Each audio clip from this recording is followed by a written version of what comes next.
ले जिसको, अरे आप रुक जाओ भाई, थोड़ा सा पीछे आप दूसरी तरफ आ जाओ, इनके पीछे चले जाओ, सेंटर में आप पीछे हो लो, इनका डिस्टर्ब ना करोगे। मंडी जिला मुख्यालय और हिमाचल प्रदेश और पूरे देश में छोटी काशी के नाम से मशहूर जिला मंडी मुख्यालय में आज यहाँ उपस्थित सभी पत्रकार साथियों का संयुक्त किसान मोर्चा हिमाचल प्रदेश, भारतीय किसान यूनियन हिमाचल प्रदेश की तरफ से बहुत बहुत स्वागत है। मैं अनिंदर सिंह नौटी, संयोजक संयुक्त किसान मोर्चा हिमाचल प्रदेश, अध्यक्ष भारतीय किसान यूनियन, और जो यहाँ विभिन्न किसान संगठनों के प्रतिनिधि आए हैं, खास तौर पे जो बल बचाओ संघर्ष समिति से आज जोगिंदर वालिया जी हमारे बीच में हैं, खूब राम जी हमारे बीच में हैं, देवरूप सैनी जी हमारे बीच में हैं, और जो साथी आए हैं टेक सिंह जी, उन सभी का भी स्वागत है। हिमाचल प्रदेश के लिए बहुत खुशी की बात है कि सिर्फ देश नहीं, आज इस दुनिया का जो सबसे बड़ा आंदोलन का चेहरा है, इस देश दुनिया में किसान, मजदूर, व्यापारी, नौजवान, कर्मचारी, जो सबकी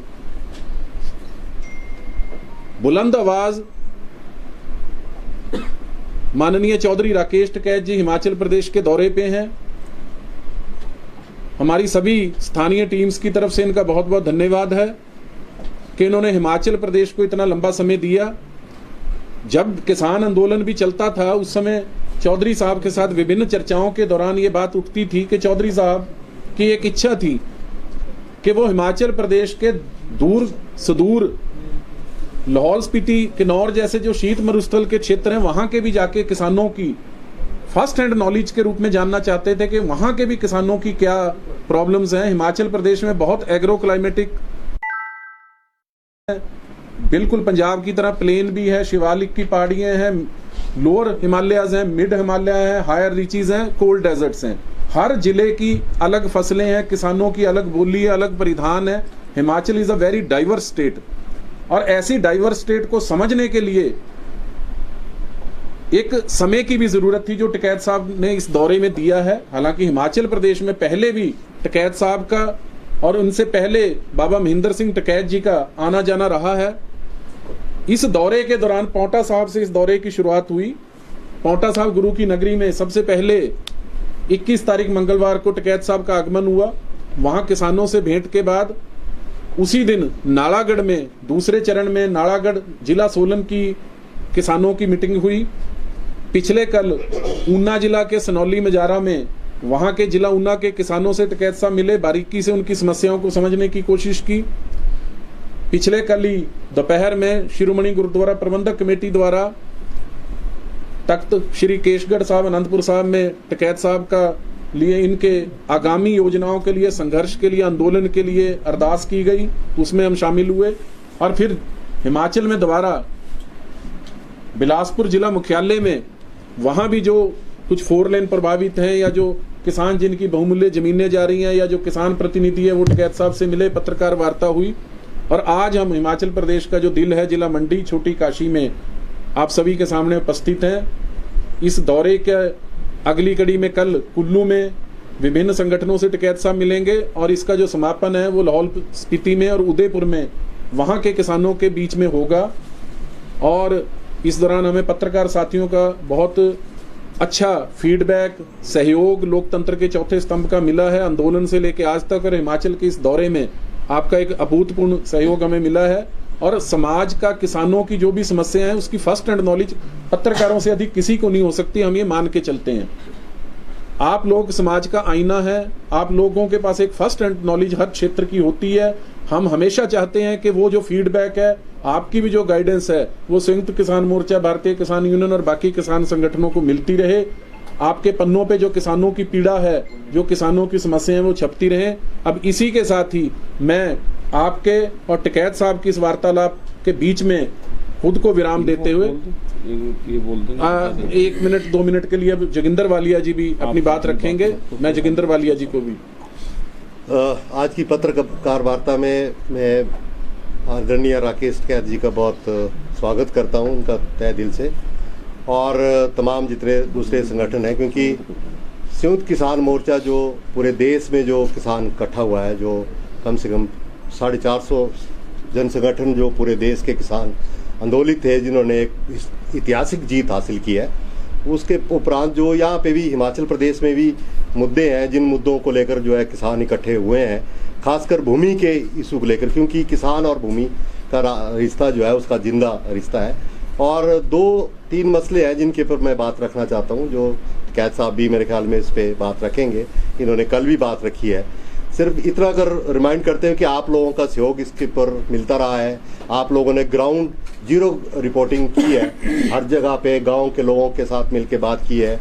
हम 2 मुद्दे हैं जिनके ऊपर हम रखना चाहते हैं। एक तो भूमि अधिग्रहण का मसला है, जो भूमि अधिग्रहण कानून 2013 है, उसको जो है ये सरकार जो है पिछले 4.5 साल से जो है लारा लप्पा लगा के जो है कई बार की दौर की मीटिंगें करके, कमेटियां बना के अभी तक आज भी लागू नहीं कर रही है।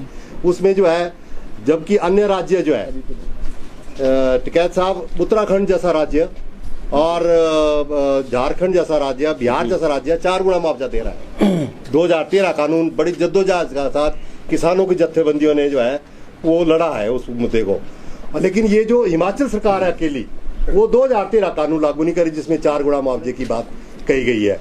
सिर्फ महेंद्र सिंह की अध्यक्षता में कमेटी बनाई गई है, और उसका भी 1 अप्रैल को इन्होंने मीटिंग की, उसके बाद बोला कि 15 दिन में हम करेंगे। अभी तक आज तक उसका कुछ नहीं हुआ है। उसमें हम कह रहे हैं पुनर्स्थापन, पुनर्निवासन, और उसके अंदर 4 गुना मुआवजे की बात है वो दिया जाए, और बाकी राज्यों में दिया जा रहा है तो इसमें दिया। और इसमें नितिन गडकरी बोल रहा है कि भाई जो मंत्री है कि सरकार अगर कहेगी तो हम 4 गुना मुआवजा देने के तैयार है, लेकिन हिमाचल की सरकार ऐसी है जो केंद्र सरकार पैसा देना चाहती है, लेकिन हिमाचल सरकार उसको इनकार कर रही है। दूसरा मुद्दा हमारा जो है वो है बल एयरपोर्ट का। ये जो एयरपोर्ट है, हिमाचल जो सरकार के मुख्यमंत्री, उनके मन में एक ड्रीम प्रोजेक्ट के रूप में आया कि यहाँ पे एयरपोर्ट बढ़ना चाहिए। हम उसका स्वागत करते हैं कि हिमाचल के अंदर जो है इंटरराष्ट्रीय स्तर का एयरपोर्ट बढ़ना चाहिए। उसके लिए जो उन्होंने एयरपोर्ट का चुना, हम ये कह रहे हैं कि वो सबसे उपजाऊ जमीन है, वर्ल्ड फट है, और पंजाब का जो उसकी प्रोडक्शन यील्ड है, जो पंजाब में प्रोडक्शन यील्ड है, उसके बराबर प्रोडक्शन यील्ड है यहाँ पे। और यहाँ पे जो इंडो जर्मन प्रोजेक्ट आया, उसके बाद यहाँ पे प्रोग्रेसिव फार्मिंग के रूप में खेतीबाड़ी हुई। आज यहाँ पे किसान जो है पूरी की पूरी जो है नकदी फसलें उगा रहा है, और इतना के 2 लाख रुपए हर साल का सीजन का कमा रहा है। इसमें क्या होते हैं, टमाटर के आप अगर देखेंगे, टमाटर इतना है कि सोलन के बाद दूसरा ये है हमारा बाउल।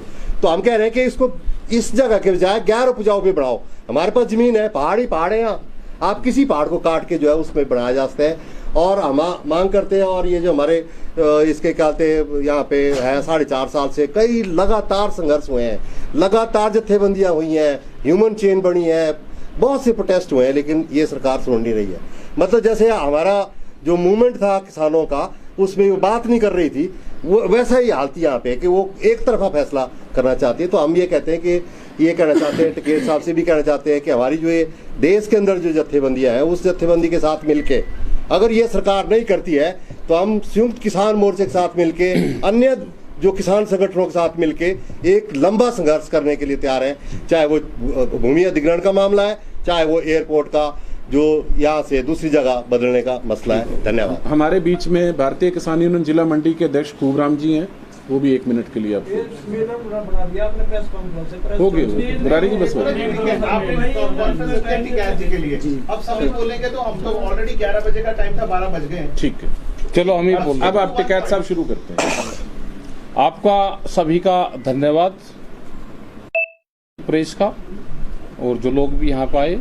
देखो, यहाँ पे सीधी बात पे हम आ जाते हैं। यहाँ के कई इशू यहाँ के हैं।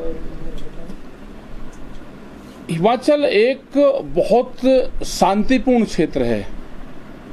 यहाँ पे बड़े मूवमेंट भी कभी नहीं ज्यादा हुए, लेकिन दिक्कत यहाँ के किसानों को है।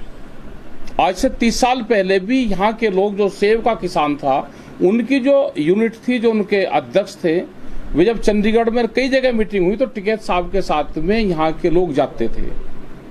बीच में भी हम आते जाते रहे, लेकिन अभी सबसे ज्यादा दिक्कत आ रही है, क्योंकि जो टूरिज्म बढ़ रहा है धीरे धीरे, तो उससे खास करके किसानों की जमीन जा रही है।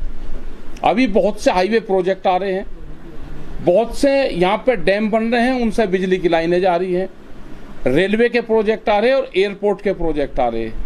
तो सरकार से यह है कि यह शांत क्षेत्र भी यहाँ पे आंदोलन का केंद्र बनेगा। ये आप लोगों के माध्यम से हम सरकार तक बताना चाहते हैं कि जैसे दिल्ली में आंदोलन हुए, हिमाचल प्रदेश में भी आंदोलन होंगे। अगर जमीन का सर्किल रेट का 4 गुना आप नहीं दोगे, अगर जमीन चाहिए तो ये है कि जो गवर्नमेंट्स का जो नॉर्म्स हैं वो 4 गुना देने का, वो आपको देना पड़ेगा। और एक सर्वे भी करवाना पड़ेगा कि जितने पहले डैम बने हैं और जो लोग यहाँ से विस्थापित हुए हैं उनका एक फिजिकल सर्वे जरूर होना चाहिए कि उनकी हालात क्या है, उनको जहाँ पे जमीन आपने दी थी क्या उस जमीन पे वे लोग काबिज हैं, उन लोगों की क्या स्थिति है। तो ये भी सर्वे यहाँ की सरकारें करवा लें। हम यहाँ के पूरा 6 दिन का 8 दिन का हमारा प्रोग्राम रहेगा, पूरी ग्राउंड रिपोर्ट हम लेकर जाएंगे, संयुक्त मोर्चे के बीच में रखेंगे और उसका एक ड्राफ्ट बनेगा। ड्राफ्ट बन के यहाँ की सरकार से मिलेंगे और सरकार उस पर क्या फैसला लेती है। अगर सरकार प्यार से मान लेगी तो हम प्यार से बात कर रहे हैं, सरकार आंदोलन से मान लेगी तो यहाँ का किसान आंदोलन करने से पीछे नहीं हटेगा। जितने भी उनके प्रोजेक्ट चल रहे हैं हमको पूर्ण रूप से मजबूती के साथ में कंपनसेशन किसान का चाहिए। जो एयरपोर्ट का जो मामला है ये बहुत फर्टिलाइज्ड लैंड यहाँ पे बल की है और इसमें बहुत दिन से ये लोग आंदोलन कर रहे हैं। ये यहाँ की जमीन छोड़ के दूसरी जगह कहीं एयरपोर्ट बनावे सरकार, जैसे इन्होंने एम्स बना लिया है, पहाड़ी काट के बन गया है, तो ऐसे ही दूसरी जगह एयरपोर्ट बनावे। मार्केट रेट के हिसाब से इनको पैसा नहीं मिल रहा, दुगना पैसा इनको देते हैं। ये जो भूमि अधिग्रहण एक्ट है उसमें है कि सर्किलेट का 2 गुना, लेकिन उस पर 100% सोल्यूशन मिलता है, वो नहीं दे रहे। अगर रेलवे का कोई प्रोजेक्ट है तो रेलवे की जो कंडीशन है, रेलवे में किसी किसान की जमीन जाएगी उसको नौकरी का भी प्रावधान उसमें है। यहाँ पर नहीं लगता कि यहाँ पर रेलवे के प्रोजेक्ट में किसी को नौकरी भी दे रहे होंगे, क्योंकि एनएच में नौकरी नहीं है लेकिन रेलवे में नौकरी है। किसी किसान की जमीन जाएगी, अगर उसकी 1 बिस्सा जमीन भी जा रही और उसके पात्र 5 आदमी है जो नौकरी लायक है तो 5 को 55 लाख रुपया मिलेगा। किसी के खेत के बीच से अगर सड़क निकल रही है और उसके खेत 2 जगह हो गए, उसके बीच से रोड निकल गई तो उसको डैमेज चार्ज है उसका 50% मिलेगा। ये सारे कानून देश में बने हुए हैं, उन कानूनों का यहाँ की सरकार पालन करे। वो भी नहीं कि नितिन गडकरी कह रहे हैं कि हम दे देंगे और ये दे नहीं रहे, दोनों एक ही विचारधारा की सरकारें हैं। क्योंकि यहाँ के लोग आंदोलन उस हिसाब से नहीं कर रहे, यहाँ के लोग प्यार से बात करते हैं, तो प्यार की भाषा ये सरकार समझती नहीं, ये सरकार आंदोलन की भाषा समझती है। तो यहाँ पे भी आंदोलन की भाषा समझती है, तो यहाँ पे भी आंदोलन होगा। हम पूर्ण रूप से ये सारे इशू संयुक्त मोर्चे के बीच में रखेंगे और इस पे एक बड़े आंदोलन की रूपरेखा तैयार करेंगे। ये भूमि अधिग्रहण का, दूसरा फसलों के रेट का यहाँ पे एक दूसरा आ रहा है, क्योंकि 2 बड़े इशू हैं। फसलों पे मक्का यहाँ पे होती है, यहाँ पे जीरी पैदा होती है, धान। एमएसपी गारंटी कानून के तहत सरकार उसकी खरीद करे। यहाँ का जो वेजिटेबल्स और फ्रूट्स पैदा होता है उस पर ट्रांसपोर्ट सब्सिडी दे। ये सरकारों को यहाँ पे काम कर रहा है। काम नहीं करेगी तो मूवमेंट होगा और हर डिस्ट्रिक्ट हेडक्वार्टर पे लोग जाएं, अपनी समस्या को ले जाएं, अपनी बात उनके सामने रखें। क्योंकि सेब के किसान भी यहाँ पर तंग हालात में है। एक दिन में बड़ी कंपनियां, पिछले साल जैसे अडानी और अंबानी ने सेब की जो खरीद कर रही है यहाँ पे, उन्होंने 16 रुपया एक ही दिन में डाउन करा। ये बड़ी बड़ी कंपनियां फूड चेन में आ रही है। हमारा पूर्ण रूप से पूरी दुनिया में ये विरोध रहा है। अभी जिनेवा में हमारी मीटिंग थी, WTO की जो मीटिंग थी उसमें हमारे 4 लोग गए हुए थे वहाँ पे। तो हमारा यह है कि कंपनियों का अधिकार फूड चेन पे ना हो, कंपनी इससे बाहर निकले, नहीं तो ये पूरे गोदामों में अनाज को और फूड को अपने गोदाम में भरेंगे, मार्केट में शॉर्टेज पैदा करेंगे और बहुत महंगी कीमत पे फिर वो आम जनता को बेचने का काम करेंगे। हम पूरी दुनिया में बड़ी कंपनियों का जो फूड चेन में है उसका विरोध करते हैं ये पूरी दुनिया के किसानों में तय हुआ है। हमारा 73 देशों में जो संगठन है वो चलता है लाविया कैंपेसिना के नाम से। हमारी पूरी गाइडलाइंस ये हैं कि फूड चेन में बड़ी कंपनियां ना आए। धन्यवाद।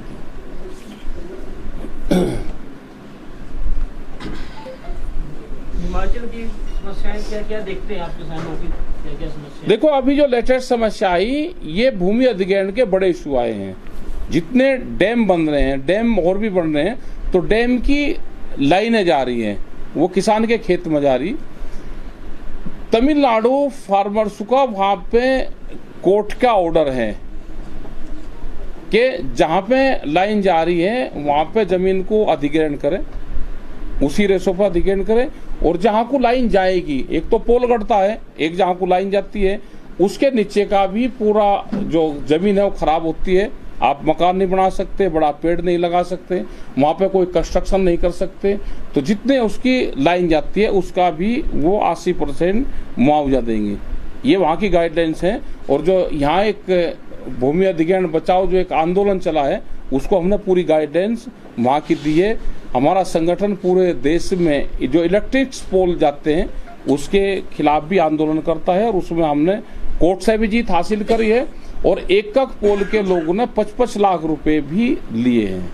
एक पोल पर्यटन राज्य है, यहाँ एयरपोर्ट भी बनेंगे, रेल भी आएगी और गाड़ियों। बिल्कुल, हम विकास के विरोधी नहीं है, बिल्कुल होना चाहिए, लेकिन किसानों की भूमि पे बनेंगे। किसानों को मार के नहीं बन सकते। आप उसका उचित मुआवजा दो। जो 2013 का भूमि अधिग्रहण एक्ट है, आप उसके तहत उसका 4 गुना मुआवजा दो और आप अपना काम करें। जैसे इन किसानों की समस्या है यहाँ पे एयरपोर्ट की बल उसकी, ये बहुत उपजाऊ जमीन है, इसके सर्किल रेट नहीं बढ़ाए गए। इसलिए नहीं बढ़ाए गए कि इनकी प्लान थी कि यहाँ पे एयरपोर्ट बनाना है, इस जमीन को खरीदना है, तो आप सर्किल रेट क्यों नहीं बढ़ा रहे? आप सर्किल रेट बढ़ाओ, उसके कम कर दिए 60%। कम कैसे कर सकते हैं? कम सर्किल रेट हो ही नहीं सकता। 60 लाख रुपए बात 60 लाख से 9 लाख पे ले आए। बात इन किसानों की रखेंगे और मजबूती के साथ में यहाँ से लगाकर इनकी जो लड़ाई है वो दिल्ली तक लड़ी जाएगी। ये संयुक्त मोर्चे का हिस्सा रहे हैं हमारे संगठन। हम यहाँ पे जाएंगे, जो इंटीरियर गांव है हमारे, वहाँ पे भी जाएंगे और किसान की जमीन फ्री में नहीं जाने देंगे। आप चाहते हैं कि बल में एयरपोर्ट बने तो किसानों को जो है 4 गुना मुआवजा दिया जाए। सर्किल रेट जो कम कराए उसको बढ़ाओ।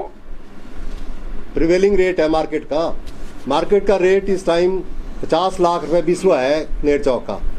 आप 2 लाख रुपए बिगा दे रहे हैं, 2 लाख रुपए बिगा दे रहे हैं आप।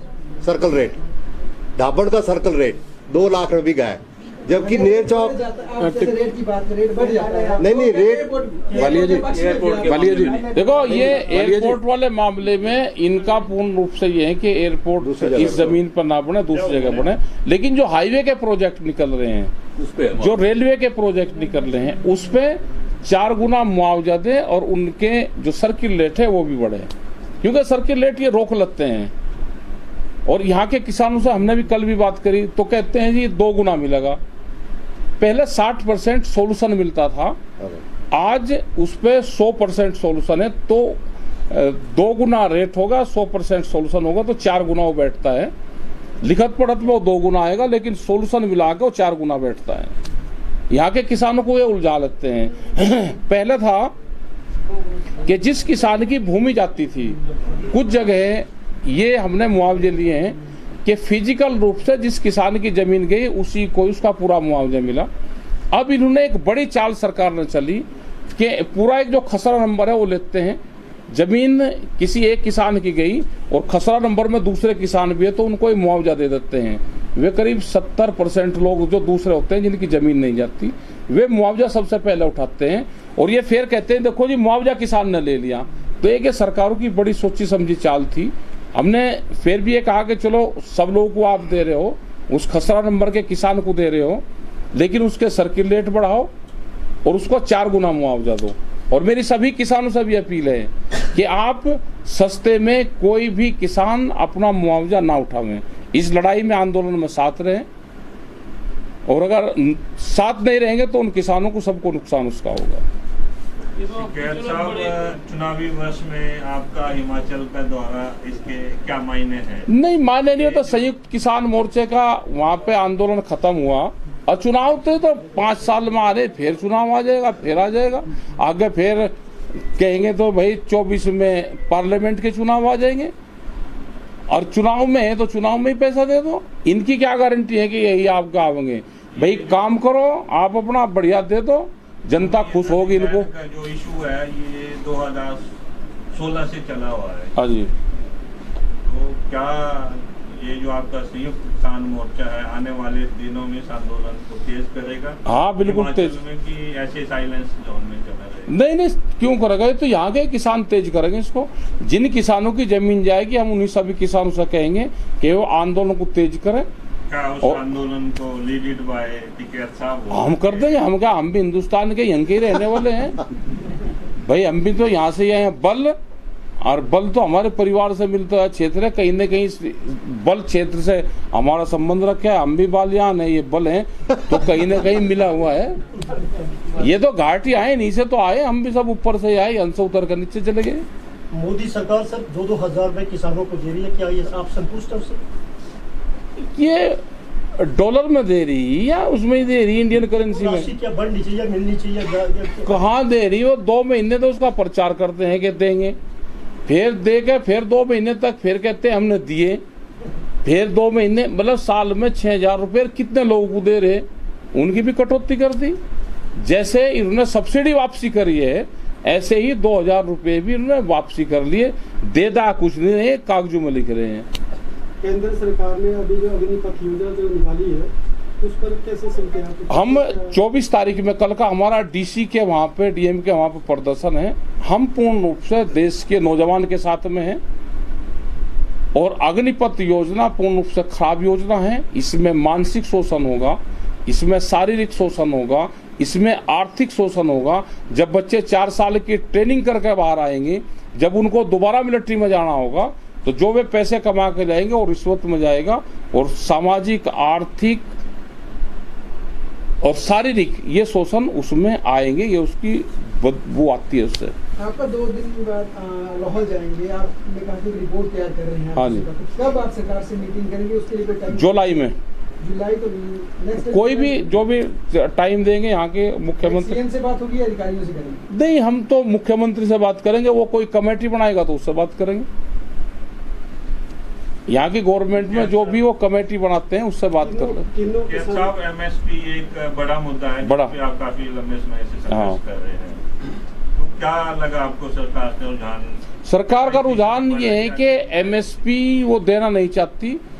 एमएसपी देंगे तो व्यापारियों को नुकसान होगा और एमएसपी नहीं देते तो व्यापारियों को फायदा हो रहा है। ये जो सरकार है ये बड़े उद्योगपतियों की सरकार है। व्यापारियों को फायदा देने के लिए पूरी योजनाएं लाई जा रही है। आपकी जो रिपोर्ट तैयार होगी, जो भी आपका दौरा चल रहा है, कितने पॉइंट्स उसमें रहेंगे? मेजर पॉइंट क्या? ये एमएसपी का सवाल उसमें रहेगा। यहाँ के जो फसल पैदा होती है, वेजिटेबल्स और फ्रूट, इसको एमएसपी में शामिल करा जाए। मेनली रहेगा कि ट्रांसपोर्ट सब्सिडी यहाँ के किसानों को मिले। अगर प्लेन के किसानों को भी जब जरूरत होती है, शुगर के किसानों को भी ट्रांसपोर्ट सब्सिडी देते हैं। मिल से और बंदरगाह तक चीनी की ढुलाई की दिया सरकार पैसे दे देती है। जब चीनी की ढुलाई करते हैं, अगर उसको दे सकते हैं तो पहाड़ के किसानों को भी दे।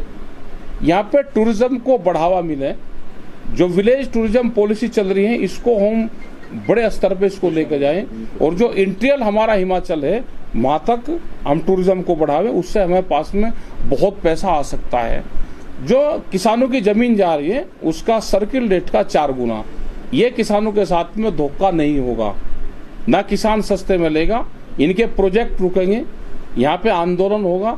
यहाँ पे एक बड़े आंदोलन की जरूरत है। यहाँ पे नहीं मुझे लगता कि हिमाचल में कभी कोई किसी ने आंसू गैस का, गोले का धुआं की कैसे चिरमिराट होती है वो किसी ने देखा होगा, ये नहीं मुझे लगता है जी। ये कोटगढ़ का नॉलेज में कैसा तो ये एक होगा, एक आंदोलन यहाँ पे करना पड़ेगा। 2022 के चुनावों में आंदोलन देखा जा सकता है हिमाचल में सामने? नहीं, हमारा चुनाव से मतलब नहीं है कोई, लेकिन ये है कि हम अपनी बात कहेंगे, अपना पक्ष संपूर्ण रूप से। हिंसक होना जरूरी है। हिंसक नहीं कहते हैं, आप जौन से बोल ले तभी चलते हैं जब आंदोलन में हिंसा होती है। नहीं हिंसा नहीं, हम हिंसा के पक्षधर सर, जो हैं। छोटे किसान हैं हिमाचल के, उनकी बात क्यों नहीं कर रहा है आपका संगठन? यहाँ बंदरों से इतने परेशान है, ये जो बड़े बड़े मुद्दे हैं, तो बड़े छोटे कम किसान हैं। 8 जिले तो आवारा पशुओं से, बंदरों से, नीलगाय से। ये पूरे देश भर में है, इसकी बात हम बिल्कुल करते हैं और भारत सरकार को इसमें हमने सुझाव भी दिए हैं, कुछ जगह इस पे काम भी हुआ है। ये जानवरों का, आवारा बंदरों का, और ये उत्तराखंड में बहुत ज़्यादा इसका प्रकोप है, यहाँ पे भी है, क्योंकि प्लेन से लोग जाके बंदर और जंगली जानवर, जंगली शुअर ये रहते हैं, नीलगाय ये रहते हैं, तो हमारा इसमें भी फोकस रहता है कि सरकार इनके एक जोन बना के उसमें इनको रखे रहता है, हमारा पूरा फोकस रहता है। आप सबसे